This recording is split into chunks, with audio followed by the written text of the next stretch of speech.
Welcome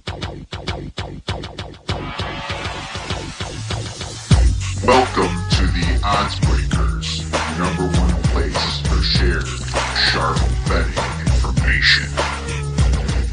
Welcome back to podcast 48 of 2019. I'm your host, Kiev O'Neill. You can tweet me at OBKiev or tweet us at the Odds Breakers.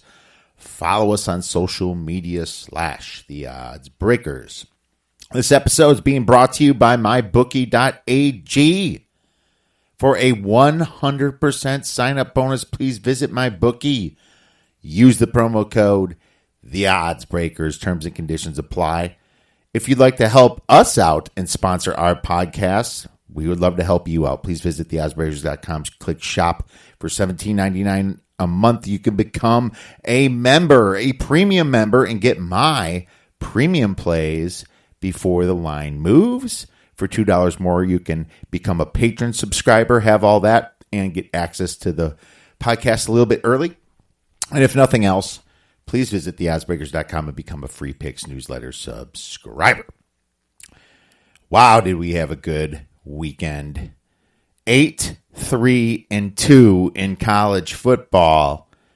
6-3 in the NFL.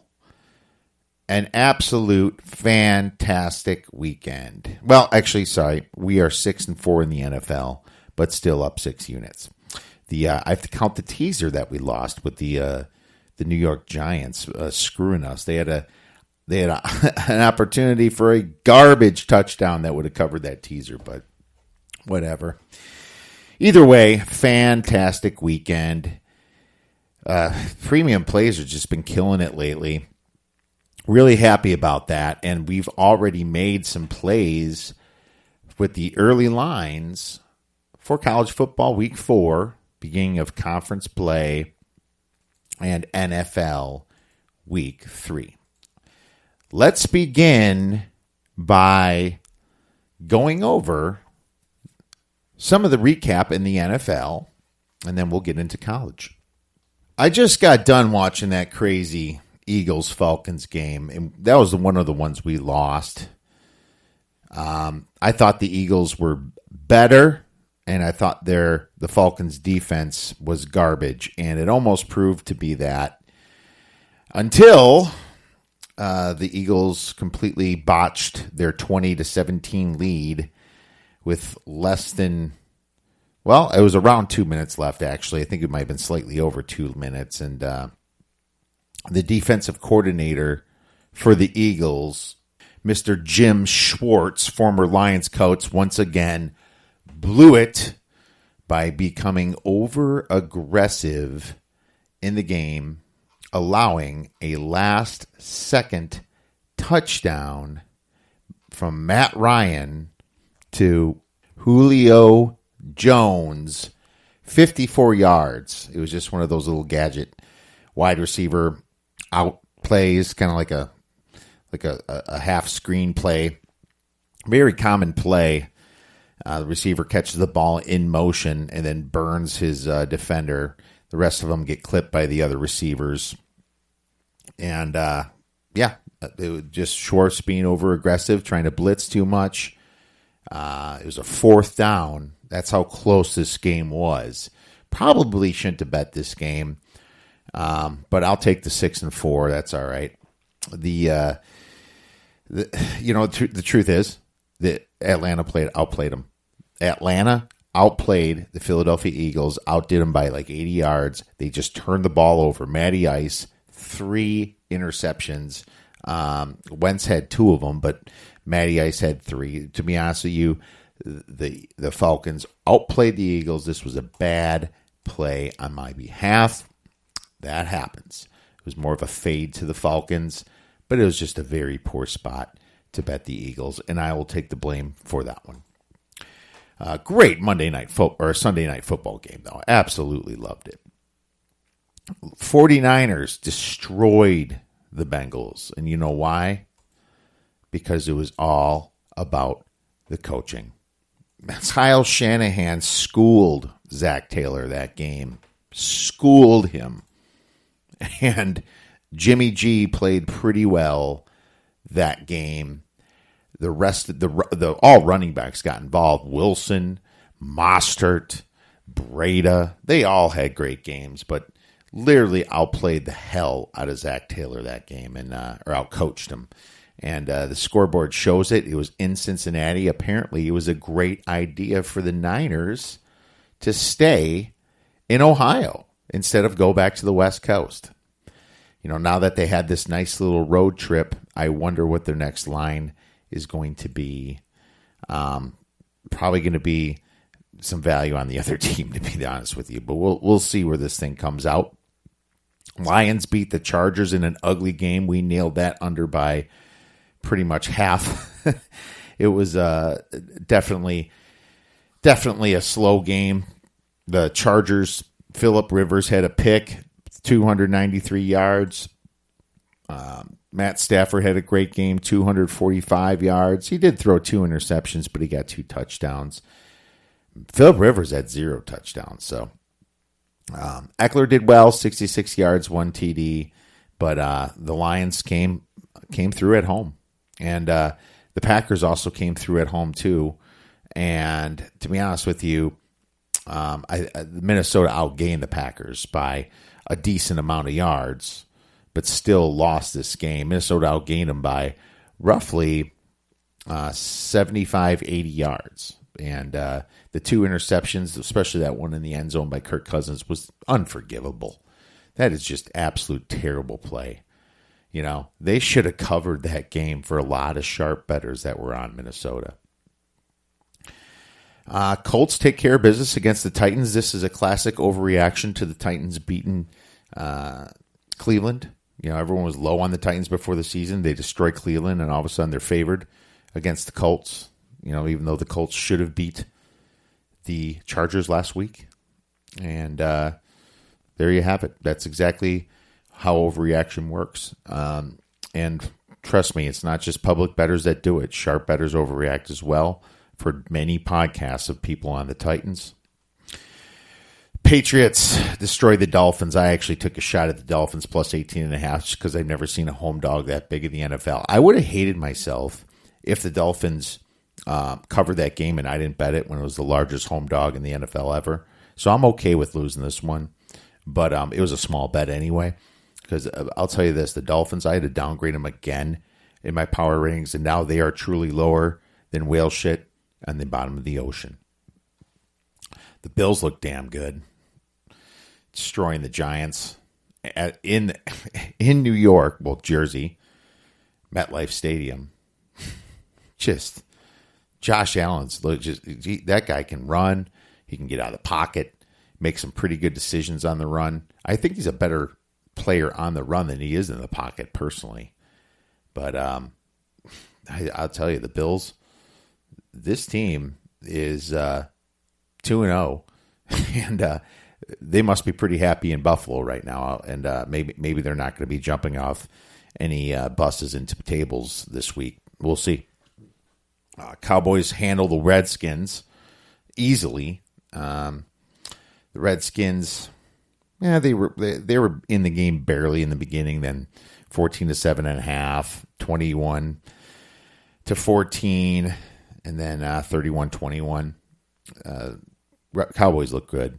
I've upgraded them a lot in my power ratings. The Cowboys are I believe I have them a top 7 or 8 team right now. The Ravens don't cover, but they take care of business against the Cardinals. I lost this one, and so I bet the over that if the Ravens could have got that last touchdown, it would have went over. The Cardinals just kind of flaked out too much, getting close to the end zone. But Kyler Murray kind of did what I said he does, and he scores at the end. He doesn't score much at the beginning of the game, that's for sure. But it was another ugly offensive performance by the Cardinals. 3 points in the first quarter, 3 points in the second, 3 points in the third. It was kind of brutal. Jacksonville covers, blows the 2-point conversion at the end. Could have beat the Texans there. Chiefs destroy the Raiders. As much as we thought the story would have been cool if the Raiders won, it's the Chiefs. It's Mahomes. I mean, the dude's a stud. best quarterback in football right now. Not saying okay, let me phrase this correctly. Besides Tom Brady, he's the best in football. His numbers are the best, but Tom Brady's probably the best winning quarterback. Like if it came to a game, Brady versus Mahomes, you probably have to take Brady. But Mahomes is the best quarterback with numbers. The Rams destroy the Saints, and Drew Brees got injured. So we'll see how bad his thumb is. But we were on the Rams. And, the way I looked at it, it was a premium play, was that the Rams, it was more of a spot for them to win because they were very disrespected after that terrible missed pass interference in the playoffs. So I figured the Rams had more into this game than the Saints do themselves. And then, of course, the Falcons and Eagles, we already covered it. And the Bucs beat the Panthers this week, so that's going to be an interesting one for some survivor pools. I'm sure some people had the Panthers, but I bet a lot of people skated by with Houston there too. Wow! But the biggest picks were definitely the Patriots and the Ravens, and they got through. Let's move into college football. A quick recap here, and we don't need to spend all day, but we'll start with the Thursday night games. The Friday night games. There was no Thursday. Houston versus Washington State.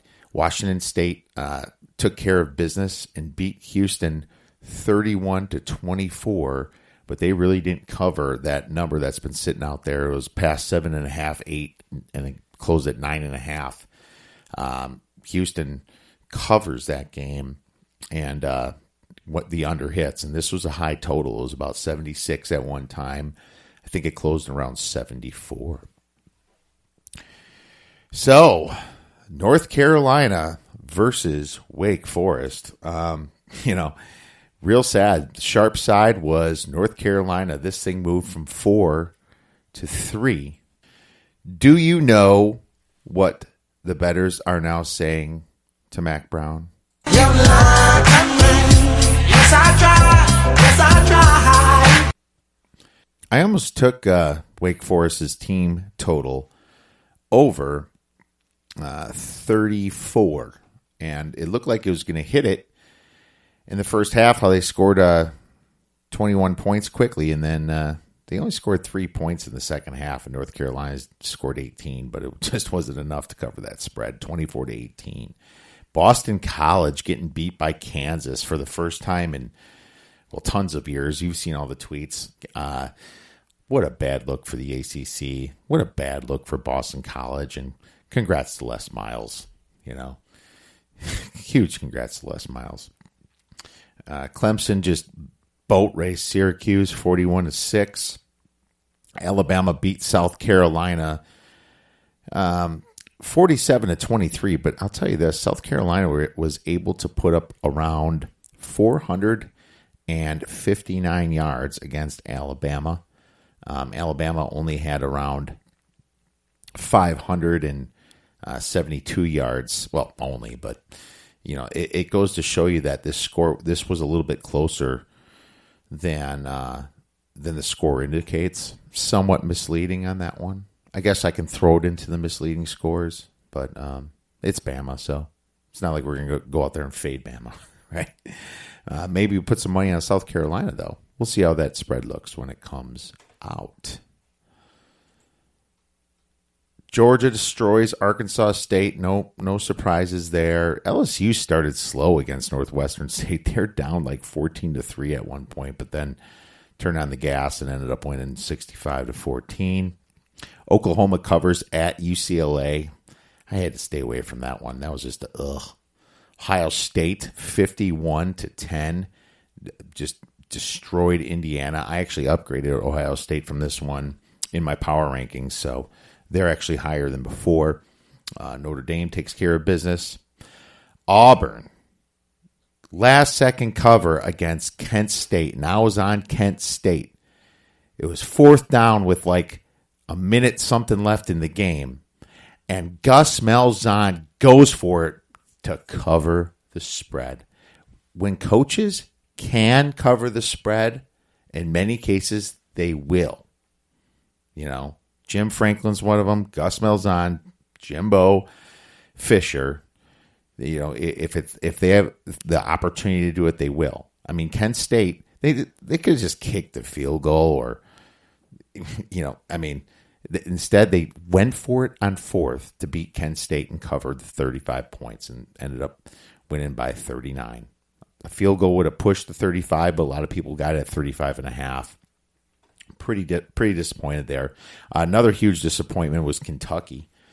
They blew that game against Florida, missed the easy go-ahead field goal, and then Florida hands it off, and the guy runs all the way down and scores a touchdown, covering a lot of spreads against Kentucky there, taking the game to 50 where we pushed.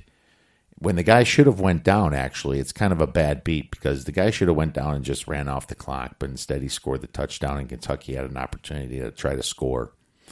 So it was a dumb mistake that hurt the total, but that happens in college football, and actually happens a lot in the NFL nowadays too. Penn State. Hit it, Denny Green. But they are who we thought they were. Barely getting by Pittsburgh, winning by 7 points. Being outgained in that one as well. I had Penn State a little bit lower in my power ratings. I mean, this was a rivalry game, and I was on Pittsburgh, of course, plus 17.5. But Penn State, they have an easy schedule, and we'll see what happens when the second half of the season. But they're going to have it pretty easy. But they do go to Maryland this week, and I'm really interested to see where that spread comes out. There might be some value on Maryland after losing to Temple, and a lot of sharps were on Temple. They were correct pick, great spot. I didn't have the balls to do it, but I also definitely wasn't betting Maryland there. So Temple takes care of business. Maybe some opportunity to fade Temple next week. Iowa beats Iowa State in a super close game. We had Iowa plus 1.5. I mean, the thing closed around 2. Actually, no, it closed around 1. But a lot of people took Iowa State plus 2. I was thinking about buying back, and I would have doubled up too if I did it. I wanted to wait for a 3, and instead it went back down. But our Iowa free pick hit, so that's good enough for me. Washington boat race Hawaii. Hawaii kind of hit a buzzsaw there after Washington lost to Cal. I felt a little sorry for them, but yeah, they're not. They're good. They're quick on offense, but they're not that good. BYU upsets USC. We played a money line BYU 15 minutes before that game. Glad we did it. We got plus 170. BYU took care of business in this one. USC, Clay Helton. Woof, woof, woof. Kansas State beats Mississippi State. I kind of saw this one coming as well. There's sharp money on Mississippi State at 7, so I stayed away from it just based on the money itself. But, I paid attention to Kansas State, and I knew that they were a live dog in this one. And I just had so many plays going in college. I figured why keep going, and this was a strong lean that I missed out on. Eastern Michigan beats Illinois. Whoop-de-doo. Air Force, we had them beating Colorado as well. Colorado was in that huge letdown spot after Nebraska. No, we actually had the under. That's what it was. It was under 59, and that's how I played it because it was still a letdown, triple option. Went overtime. Thought we were going to lose that and get a bad beat, but we did not. Worked out well. Minnesota skates by Georgia Southern. We have Minnesota's total over 7.5, and we have a little piece of Minnesota to win the Big Ten West. But thank God we have a piece of Wisconsin to win it too at 4-1. That'll make up for it if Wisconsin wins. But Minnesota's 3-0 right now is about the ugliest 3-0 out of any single team in the whole Power 5 conference. Just barely getting by some bad teams. Northwestern UNLV went under. Was happy about that. Under 56, we took it. It closed around 52. What's another big one? Cal beat North Texas, and I was leaning North Texas 23-17. Yeah, Cal. You almost got your letdown spot too, but they ended up getting through that one. But the North Texas side was the sharper side, and it did win. Troy, that was a play we lost. Troy 42-47 lost to Southern Miss. That whole kickoff return thing that they gave up there sure as hell didn't help them that much. But Southern Miss outplayed them, and after I looked at it more, I kind of regretted the play. Southern Miss was kind of between Mississippi State and Alabama, and probably figured that they had to win this game. Let's see here. Oh, that's the main stuff. We were on Nebraska, though. We took Nebraska -14 as a premium play and won easily. This is exactly how you sports bet. You look for teams when it's buy low, and Nebraska was a very big buy low after losing to Colorado. Bet the overreaction, and we won on that one. So that was easy. 44-8, covered by a ton there. So that's why we had a good week. We were up about 14 units between the NFL and the NCAA. So it's been fantastic. Now let's get into a little college football misleading final scores. All right, we have Penn State beating Pittsburgh 17-10, yet they were outgained by a few yards. I don't know, it was like 10 yards or something, but I just wanted to mention it because Penn State was outgained by Buffalo last week and left a bad taste in my mouth. So this game was close, obviously. It's not that big of an misleading spot, but just wanted to quick point that out, that Pitt went to Penn State and outgained them in yards. Minnesota outgained Georgia Southern actually by 177 yards, but they only won by 3 at the very end, and they had the same amount of turnovers. That's just inefficiency on PJ Fleck's team. Very inefficient right there. Minnesota's going to be in some trouble when they get in this Big Ten schedule if they don't clean some stuff up. Michigan State outgained ASU 404 yards to 216, yet lost by a field goal. I forgot to mention this one. Michigan State are who we thought they were. We like I said before the season started on all our podcasts, they pretty much had the same yards per play on offense that they did giving up on defense. Not good, really low, terrible offense, no creativity whatsoever. Sparty fans are just pissed off, but they definitely did a disservice to the Big Ten, losing again to... Hello? You play to win the game. You play to win the game. Iowa State outgained Iowa 418 to 313 yards, yet lost by 1 point. That's brutal. There's a lot of people probably on the money line as well, but for the most part, Iowa State did cover that game. And it sucked to be a late Iowa better in this position. But, there's going to be some value on Iowa State probably going forward. That's really all there is for misleading final scores because most of the games were blowouts. There's a lot of non-conference games, and I might have missed a couple too. If I did, please tweet us at the Odds Breakers and point it out just to make sure that nothing is missed for next week. Now let's get into college football week 4 betting spots, which is important.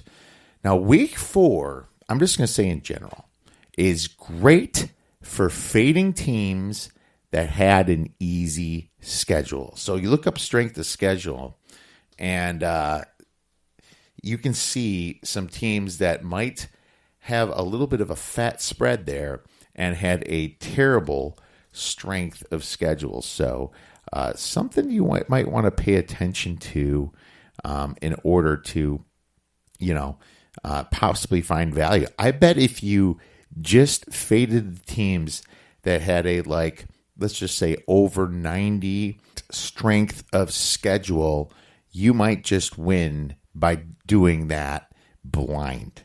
Okay. For example, Washington State, their strength of schedule ranks 190th. Now, because there's FCS teams that play FBS teams, so you'll see some of those high ranks. TCU ranked 177.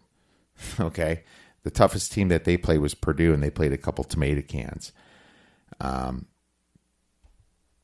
Memphis, their strength of schedule ranked 157.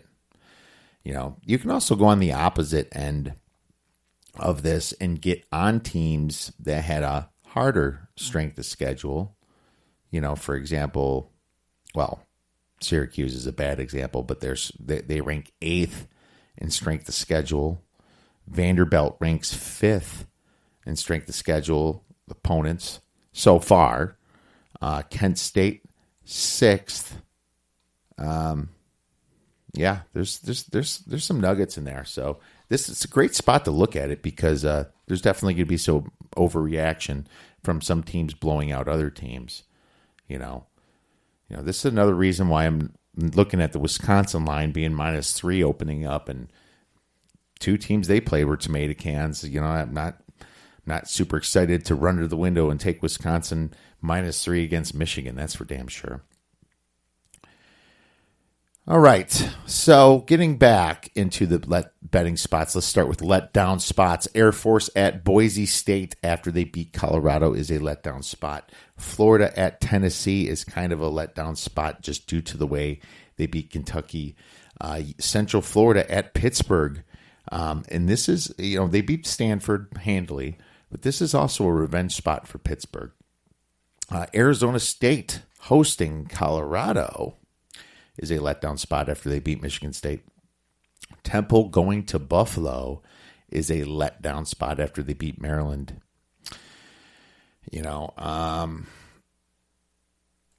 Let's get into get up spots. Michigan State at Northwestern. And this is also a revenge spot from last year because Michigan State lost to Northwestern. Mississippi State hosting Kentucky is a get-up spot after they lost to Kansas State. Maryland hosting Penn State is a wonderful spot. I missed a letdown spot here.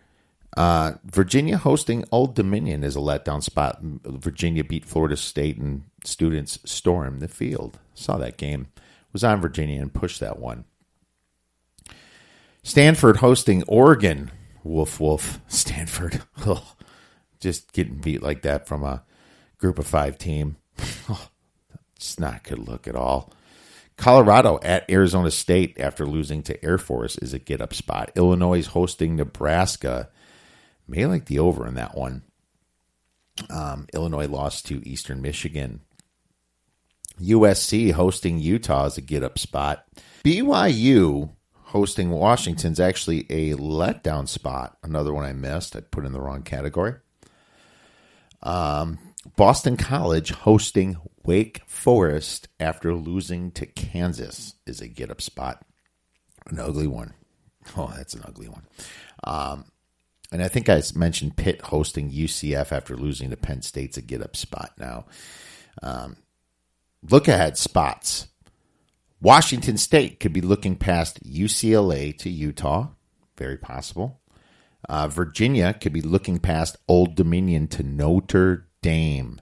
This is a sandwich spot for Virginia. Now, Old Dominion's one of the worst teams. That's the scary part. But this is definitely a sandwich. Washington could be looking past BYU to USC. It should be doubtful that they would do that. Chris Peterson's an amazing coach over there, and I'm not sure if he would allow that. But just something to think about. But then again, BYU just beat USC, and they're probably in somewhat of a letdown spot. Maybe that's a stay away to me. Now, Nebraska could be looking past Illinois to Ohio State. So Nebraska just creamed Northern Illinois. Now they have Illinois coming up and Ohio State on deck. I don't know. I'll tell you this about Illinois. They're athletic. Okay. They're an athletic team. Mississippi could be looking past Cal to Alabama. I'm not so sure I'm going to be involved in that one, but it could be a good play to the under. But that's all the spots I found so far. If you see any yourself, please tweet us at the Odds Breakers. All right, and now it's time for our Big Ten power ratings for Week 4. Ohio State, man, had to upgrade them.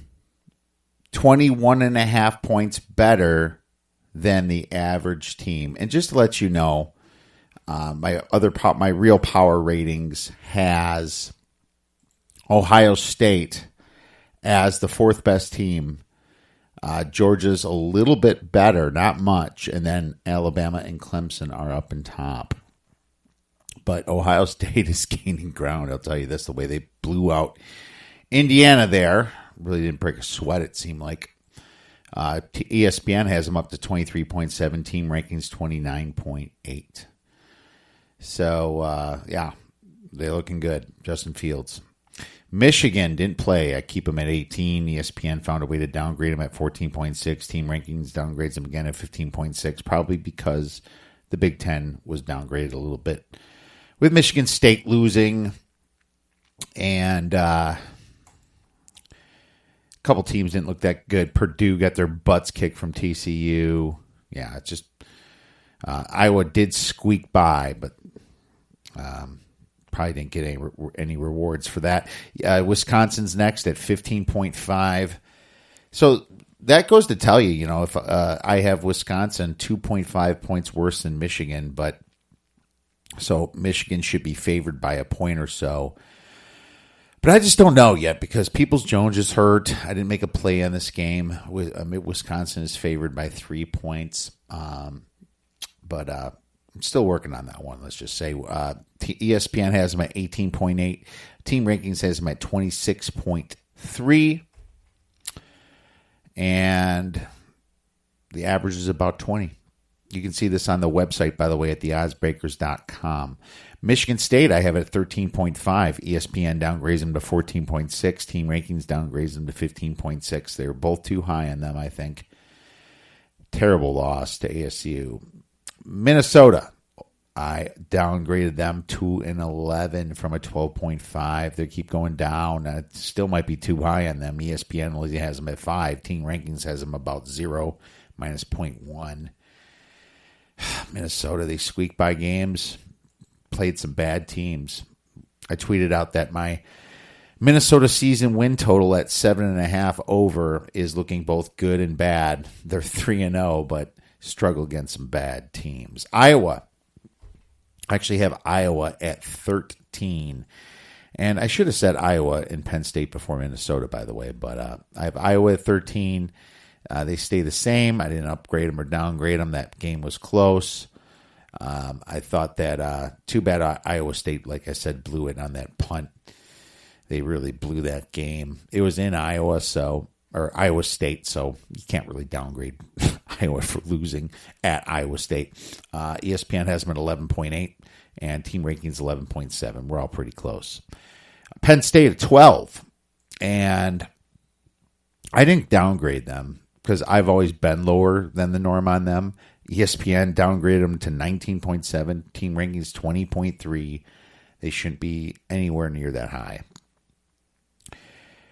Minnesota, I already said that, 11. Nebraska, I kept them at a 9 because ESPN upgraded them to 6.8 and team rankings upgraded them to 8.2. I hit that bet on the 14 there, and I think I'm more closer on Nebraska than the other sites. Northwestern, I kept at a 7. They didn't play. ESPN holds tight at a 1.1. Team rankings holds tight at a 4. Indiana, 5.5. I took them down a half point. Ohio State beat them, Big surprise there. ESPN has them at 1.5. Team rankings downgrades them to 2.5.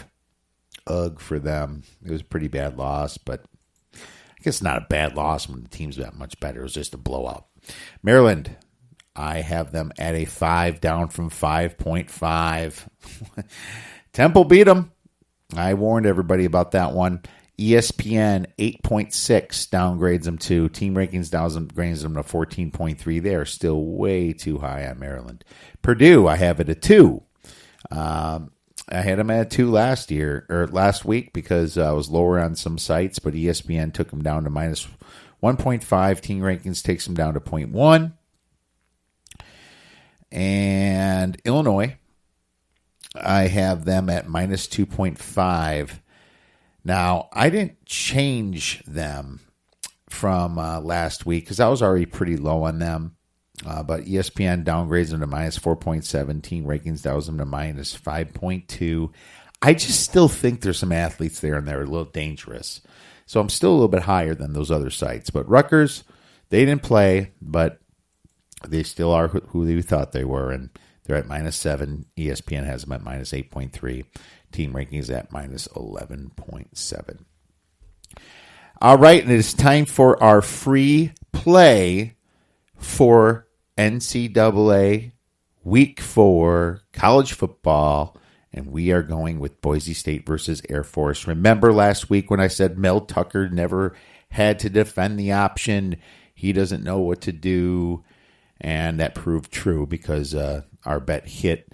Well, we faded him on the under, and it was also a letdown spot. Now, we are going opposite because Boise State, they know how to defend the option. Coach Brian Hairston knows how to defend the option. Last year, they went to Air Force, beat them by 10 points at Air Force. The year before, they beat them by 30 points. This defense has been around for a while at Boise State. 77% of the production is returned. Okay, this is one of those situations where a team knows what to do against them. I don't see Air Force picking up a lot of yards, and Air Force is now in their own little letdown spot after beating a Pac-12 team in Colorado. I love the minus 8. I probably love it all the way up to 13. I am taking Boise State. A couple stars on that one. Book it. All right. And now it is time for a little bit of fantasy football. Huge news coming up with my man D Nasty. All right, and now we have our fantasy football analyst back to talk a little bit about fantasy football week 3. My guy D Nasty is here, and this episode is being brought to you by Thrive Fantasy DFS. Play DFS for prop bets against your peers. Please visit theoddsbreakers.com/thrive-DFS for a $10 bonus. Dave, huge fantasy implications this week, my man.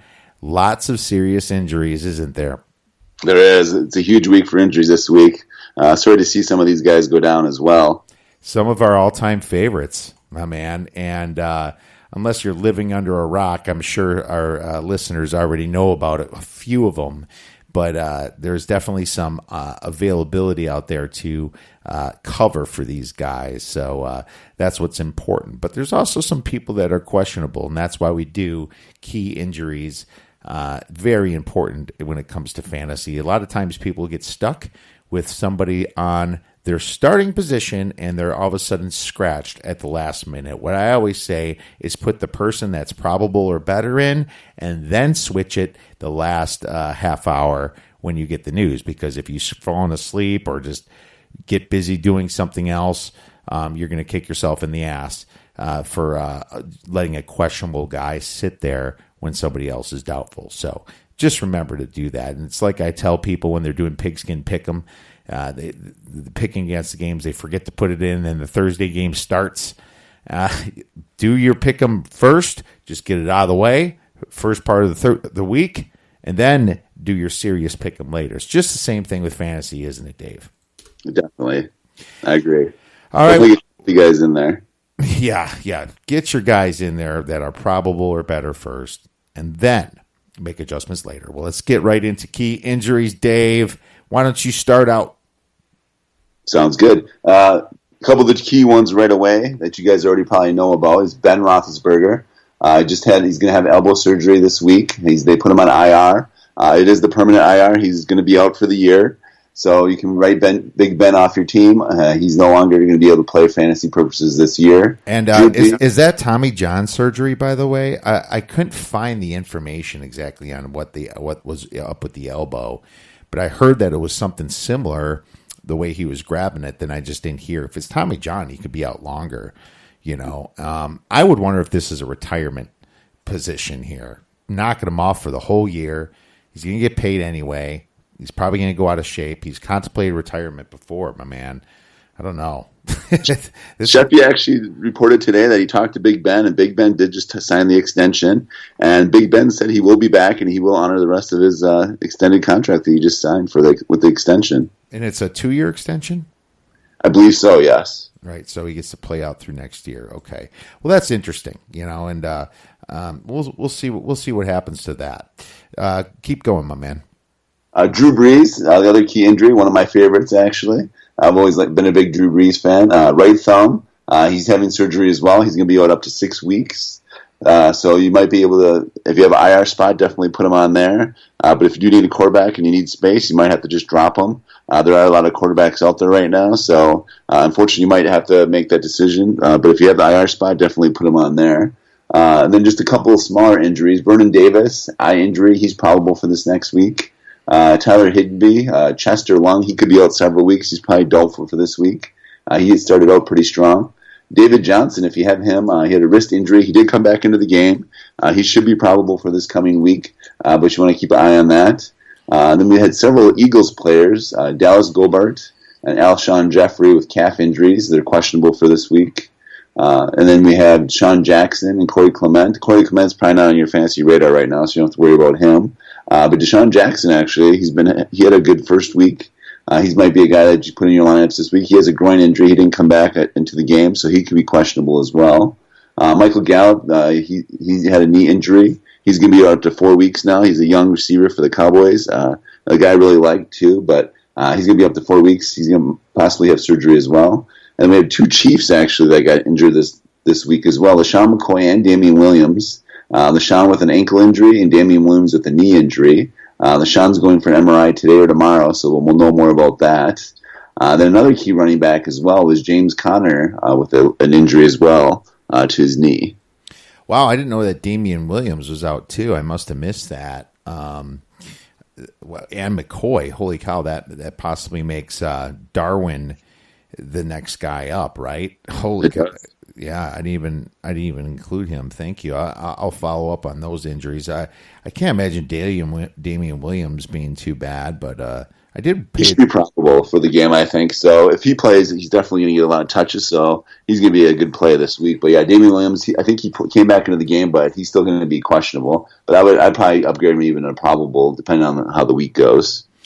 Well, fair enough. And they don't have a good matchup against the Ravens, really, anyway. So we'll see what happens there. And yeah, I'm really curious about McCoy. Well, I think you hit pretty much everybody. You missed Michael Gallup, though. He's having meniscus surgery. I mentioned him actually. Oh, you did? Okay. And then yeah, he was one that's probably one of the more serious ones of people that owns. But yeah, the Eagles got really beat up that game.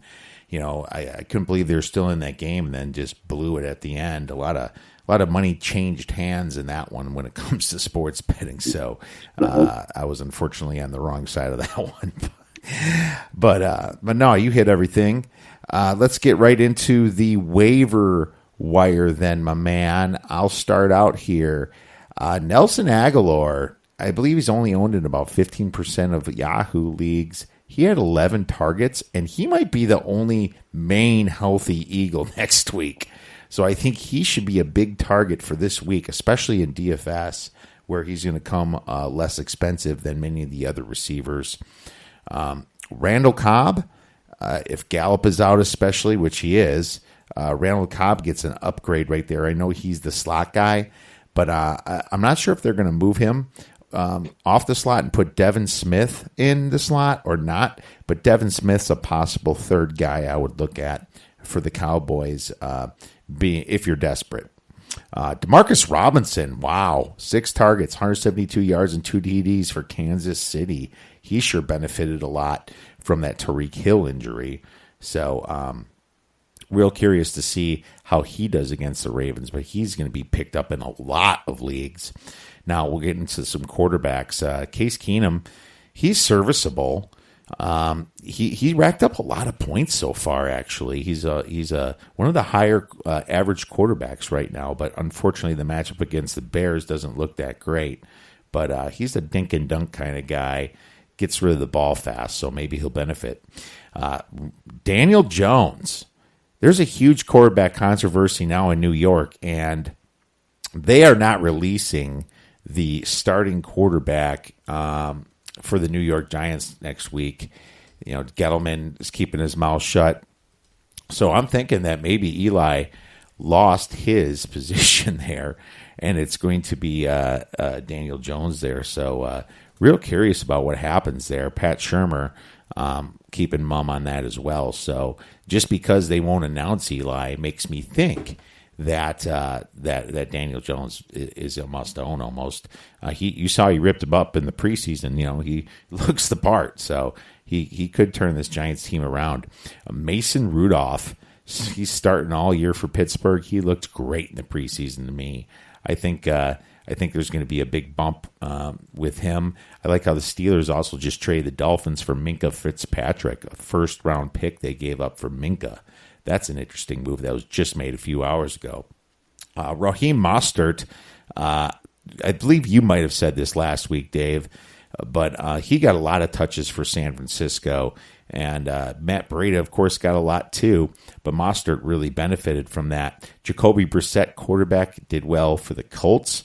You saw him rip it up at Tennessee, a above-average defense. Gardner Minshew, we mentioned last week, but the dude dressed up in 70s gear coming off that plane. I mean, how can you not like that? I can see him improving all year if you're quarterback desperate. Deebo Samuel had 7 targets for San Francisco. I can see him being pretty involved in this passing game. San Francisco ripped it up with Jimmy G. And I got Matt Collins, wide receiver, had 8 targets for Philly. So Matt Collins can also get some playing time next week. That's all I have, Dave. Who do you have? All right. Yeah, I do like some of those quarterbacks. Definitely Mason Rudolph for the Pittsburgh Steelers. I do like him a lot. 3rd-round pick 2 years ago by the Steelers. He could step into it and be one of those guys like Tom Brady did for Drew Bledsoe years ago. Some of you fantasy guys don't even probably remember him, but there was Drew Bledsoe was the starting quarterback, and Brady came in when he was injured and took over and hasn't looked back. So Rudolph could be that kind of guy where he might force Big Ben into retirement. So I do really like Rudolph a lot.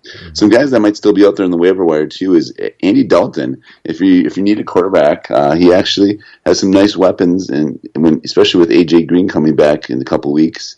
But John Ross is looking for him and Tyler Boyd. So if you need a quarterback, Andy Dalton, he's only owned in 30% of leagues right now. Jacoby Brissett too, like Kiev was saying, 26% of leagues right now he's only owned in. So definitely take a look at him. He has a favorable matchup against Atlanta in week 3 too.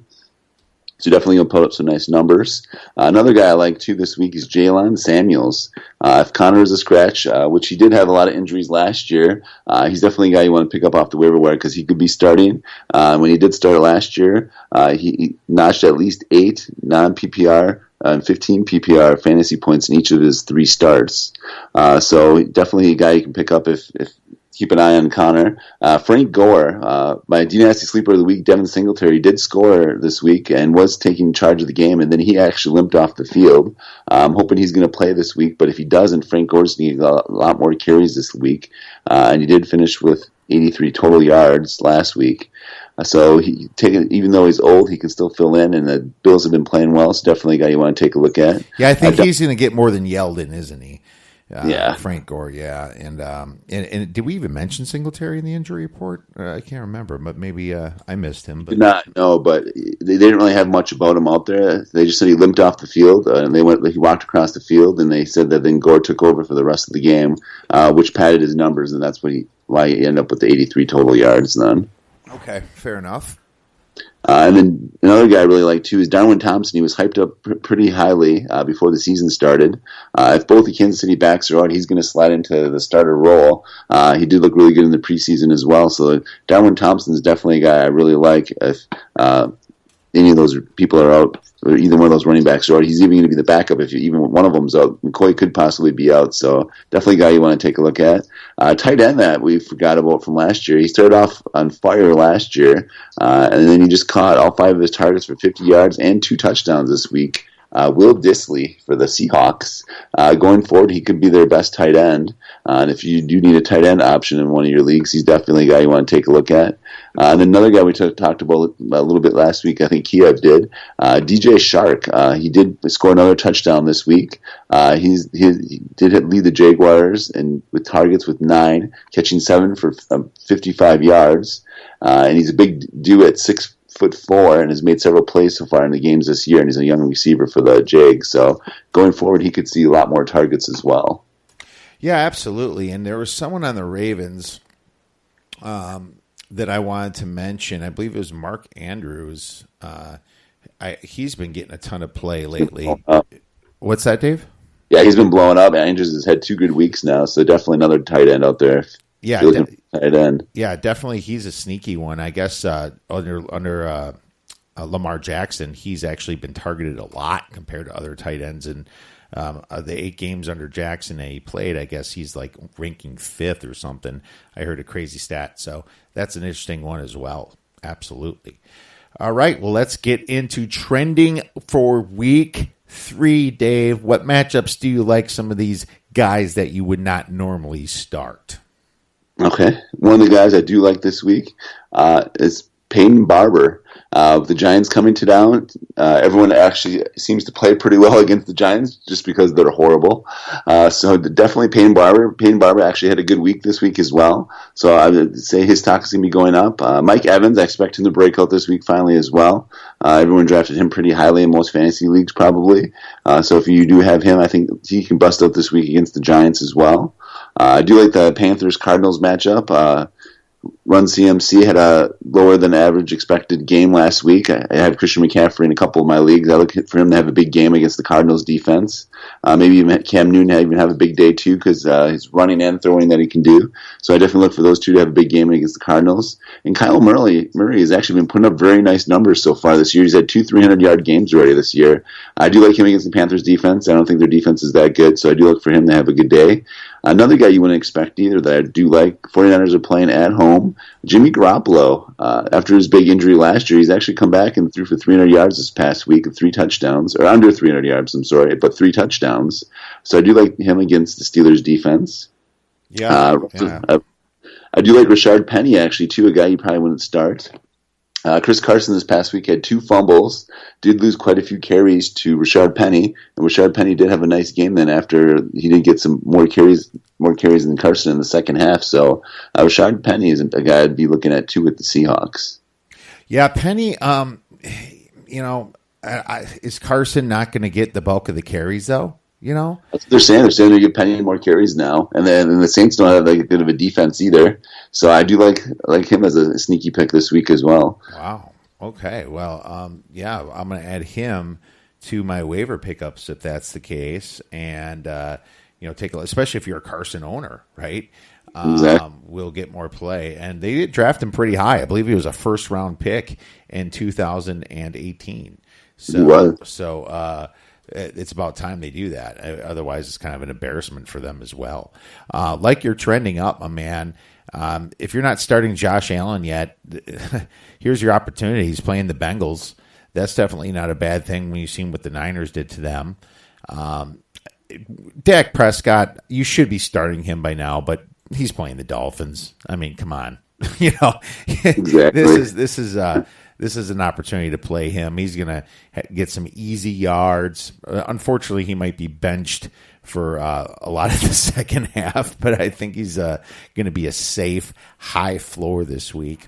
Randall Cobb playing the Dolphins also. Now that Gallup's hurt, I think Randall Cobb is trending up for this week. Jacoby Brissett playing the Falcons. I think the Falcons are kind of in a letdown spot here after they beat the Eagles. They're terrible on the road. Hate to say this one, but Kirk Cousins, are you actually going to freaking do something? You're playing the Raiders, and the Raiders have maybe the worst defense. Well, no, sorry. The Dolphins have the worst defense, but the Raiders have one of the worst defenses in the league. I think I have them ranked 30th. And this is the opportunity for Cousins to do something here, But it's an ugly one. Alexander Madison should be a flex play as well. I think he's going to get a lot of carries. They don't want to overuse Delvin Cook. Delvin Cook's actually leading the league in rushing touchdowns. I kind of like Jordan Howard as a flex play against the Lions. I think that with all those receivers hurt, I think that they're going to run the ball a lot more. So I can see Howard getting 10 to 15 carries there and possibly a couple TDs. Very possible. David Montgomery for the Bears, easier matchup against the Redskins there. Mitch is not exactly throwing well, and they used him a lot more last week against Denver. And Stephon Diggs is somebody you might, not exactly blowing it up, but he might be a starter this week as well against the Raiders. So those are my trending up for the week. And as far as my busts, I'll get started here. I got Jeff Wilson Jr. He got some yards, big-time yards last week against the Cincinnati Bengals for the Niners. But if you notice, the Niners were up by a ton. They used Mostert already. They used Breda. They don't want to get him injured, so they throw Jeff Wilson in. So people are going to be picking up Jeff Wilson. I'm not so sure if that's so smart right now. I have him as a bust this week, playing a pissed-off Steelers team. Mitch Trubisky is a for sure bust. Right now, how can you trust him? He's got less points than RG3 right now, and I hate to say that as a Bear fan, but you cannot trust him. The only good thing about him is that he has upside, and it is true. Matt Nagy did not do the right thing for this team in the offseason. They look so green. It's almost like they don't even know exactly how to play the game. I don't understand it. I lost a little faith in Nagy here, but the good news is they can still get better. Mitch Trubisky is someone I would consider dropping even for one of those waiver wire pickups, but he could be better later in the season. Aaron Rodgers, Dave, I'm sorry to say this, but they're facing a pissed off Denver team with a coach named Vic Fangio that knows how to play the Packers. He's seen them multiple times. And Aaron Rodgers ranks 20th out of quarterbacks this year. I don't know how you can play him. They're actually kind of focused more on defense. They're running the ball. No NFC North quarterbacks actually look that good to me. And Matt Stafford's actually leading them all in stats. Something you probably didn't expect before the season here. So I have Aaron Rodgers on my bust list against Denver. I have the whole Miami Dolphins team as in my bust list against, and that's probably going to stay there for the rest of the year. If you're playing any of them, you shouldn't even be playing fantasy football. Joe Mixon I have as a bust list against the Bills. The Bills have a great defensive line. I don't like Mixon this week. I also don't like Nick Chubb against the Rams. I think, we just saw Cleveland beat the terrible Jets, and the Jets are so injured without Mosley and a few other players. No quarterback. No. Went up tonight. Yeah, Simeon went out too. Not like anyone's starting Simeon, but wow, does this Jets team look bad. I think the Patriots just moved up another points to a few more points. They're favored by 17.5 coming into this game. It'll be at 20 by the time tomorrow comes. I had Damian Williams as a bust versus Baltimore's defense, but because McCoy looked better. But if McCoy's really injured, then I don't know. I still think it's going to be a big throwing game as usual for Kansas City in the Patty Mahomes show. This over-under is at 55 points. I see a lot of receivers getting some. That's why I really like Robinson on my pickup. He's probably my favorite pickup. And Le'Veon Bell, I have him as a bust this week because I don't see how you not stack the line if you're the Patriots and stack the box, double cover Bell, whatever you want to do. I'm sorry, you cannot start Le'Veon Bell against the Patriots. And probably can't start any Jets players as well. They're kind of like in the Dolphins category. God, Do the Patriots have it easy every year, don't they, Dave?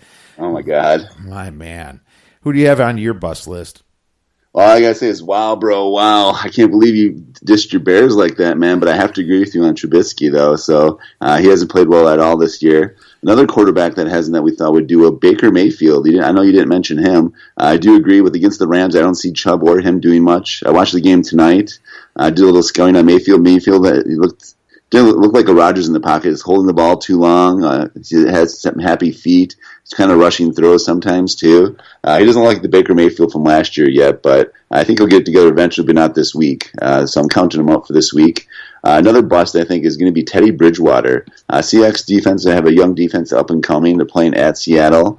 Bridgewater didn't look that good this week filling in for him. I see Taysom Hill taking over eventually. I don't see Teddy Bridgewater as the stopgap there for the Saints. He might have a decent game, but I definitely see him as a bust as well. I agree. I agree with that one. And I like you too. I do agree. The whole pretty much Dolphins team and anyone playing on the Jets as well. I was going to say the Le'Veon Bell one too. Definitely anyone playing the Patriots too. Patriots have been playing very well lately. I definitely have them as busts as well. Matt Stafford playing at Philly.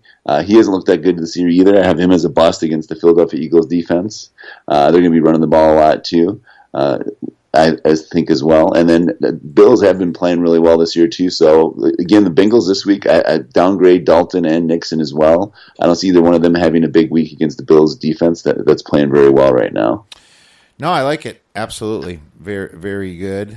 And hopefully we're right on some of those. I liked your sleeper last week. My nasty sleeper did enough. Burita scored 16 points, I believe, in our Dynasty League for me, so I was happy with that.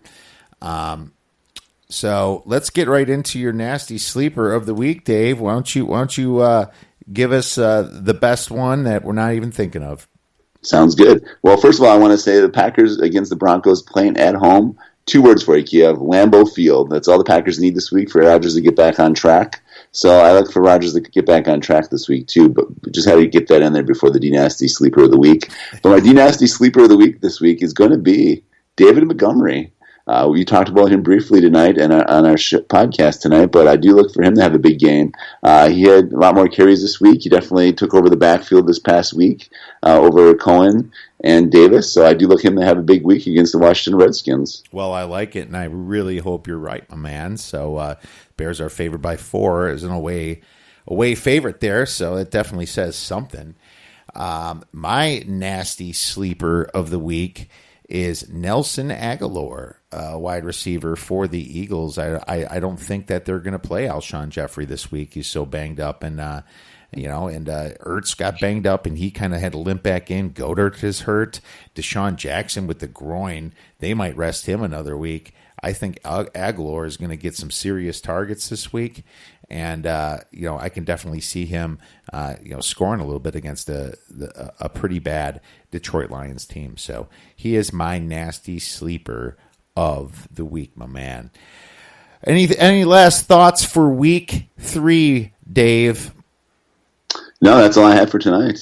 All right, my man. Well, thanks again for coming on and breaking down your fantasy football. Really appreciate it. If any of you out there have any questions, you can please tweet us at the Odds Breakers. Tweet Dave at DNastyFantasy. Have a fantastic rest of your week and go get some.